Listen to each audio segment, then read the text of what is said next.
Bonjour et bienvenue sur Table Nonstop, mon nom est Jason et aujourd'hui nous allons commencer une nouvelle histoire, un jeu de rôle vidéo interactif dans un monde des vieux films d'espionnage, du Monsterverse et avec une touche de H.P. Lovecraft. Pour ceux qui sont nouveaux à ce concept, je vous encourage à aller essayer ici ma première aventure et vous apprendrez tout en jouant une aventure plutôt classique dans un monde Donjon Dragon. Pour ceux qui ont déjà les concepts de base, vous avez simplement à prendre une nouvelle fiche, imprimez-vous-en une nouvelle. Nous allons passer en revue les statistiques ainsi que l'histoire et vous allez rentrer dans ce monde mystérieux et caché.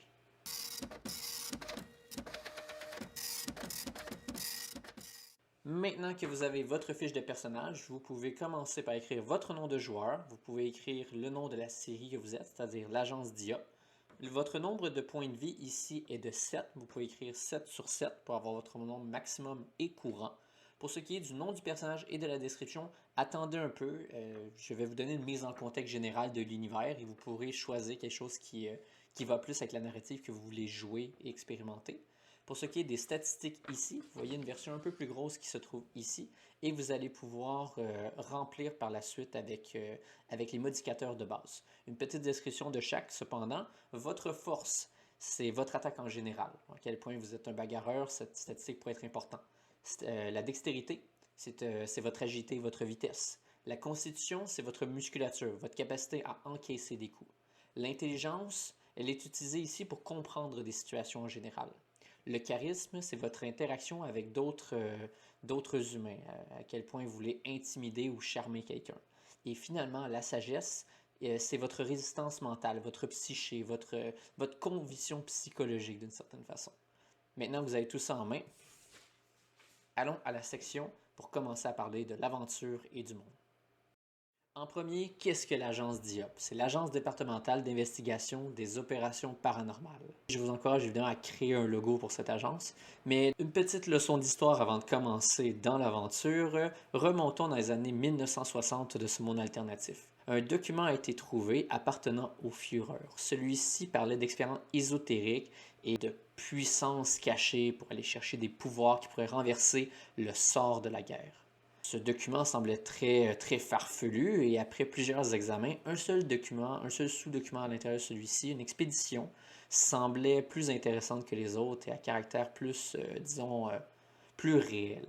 C'était une expédition en sous-marin dans la mer Mozambique. Cette mer est située entre l'île de Madagascar et le continent de l'Afrique. Apparemment, le document reflétait expédition pour puissance cachée, mais c'est la conclusion qui était très intéressante. C'était attaque de monstres. Et à travers tous les documents, à travers toutes les expéditions que le Führer a pu faire pour essayer de trouver cette puissance, c'est dans les seuls en fait qui peuvent se prouver facilement. Le groupe de scientifiques alla en mer Mozambique dans un sous-marin et regarda ce qui se passait dans la mer Mozambique. C'est à ce moment en fait qu'ils trouvèrent, environ un an plus tard, une source dans le fond de l'eau, une source orange-jaune, très différente du sol marin en général et qui semblait très chaude a priori. Selon les instruments capturés, le sous-marin ne pouvait pas se rendre aussi creux et encore moins les humains qui étaient à l'intérieur, mais ils pouvaient au moins enregistrer quelque chose. Et ils placèrent quelques spectromètres autour, quelques analyseurs d'électromagnétisme en général, et trouvèrent en fait des zones électromagnétiques dans un champ non visible, mais très facile à voir avec la technologie actuelle, donc des zones radio. Et ceux-ci avaient des intensités, des tempos, des rythmes. Bref, elles semblaient avoir des patterns reconnaissables à travers le temps, soit répétables à travers une journée, soit à travers une année et tout. Et c'est ce qui propulsa en fait la première recherche de ce qui est devenu, à partir de ce jour, l'agence DIA, l'Agence départementale d'investigation des opérations paranormales.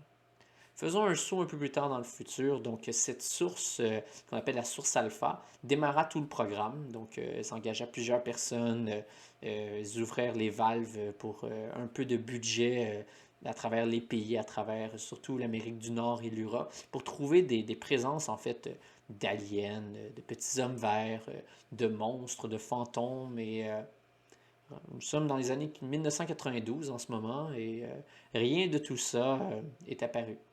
La source alpha continuait à émettre dans des choses qui semblent intéressantes. Plusieurs instruments ont été installés à d'autres endroits, mais rien n'est concluant. Et vous le savez très bien, vous êtes entré dans cette agence depuis environ 2 ans et vous êtes sur le département de terrain. Vous avez fait plusieurs expéditions, vous êtes promené à travers le monde. Vous avez trouvé des endroits qui semblaient hantés, qui semblaient dangereux, mais tout cela, au fond, avait une explication logique. Donc, quelqu'un qui essayait de faire peur, un meurtre, un endroit que le monde avait peur d'aller. Bref, aucun monstre du Loch Ness, par exemple. Donc, nous commençons l'histoire à partir d'ici. Vous êtes un investigateur, vous vous promenez souvent, vous remarquez que votre agence perd de plus en plus d'employés, que les budgets sont de plus en plus rétrécis, et vous savez que si l'agence ne trouve pas de petits hommes verts, vous serez bientôt sans emploi. Voilà, maintenant que vous avez la base de l'univers en main, vous êtes prêt à commencer. Donnez tout d'abord un nom à votre personnage que vous allez promener à travers cet épisode et les prochains et donnez-lui une description. J'encourage de vous faire une description physique, une phrase qui décrit votre look en général et une phrase psychologique, votre façon d'agir qui pourra guider en fait vos statistiques. Parlant de statistiques, voici ceux que vous allez utiliser pour cette partie. Donc, vous avez un +2 qui est votre habilité la meilleure, votre habilité phare. Vous avez un +1 sur votre habilité qui est complémentaire à votre meilleure habilité. Vous avez 3 +0 qui représentent des habilités dont vous n'êtes ni bon ni mauvais. Et finalement, vous allez avoir un -2 qui est votre plus gros défaut. Une fois que vous avez placé tout cela, vous êtes prêt à jouer. Vous pouvez cliquer sur le lien à la fin du vidéo ou directement dans la description. Bon jeu!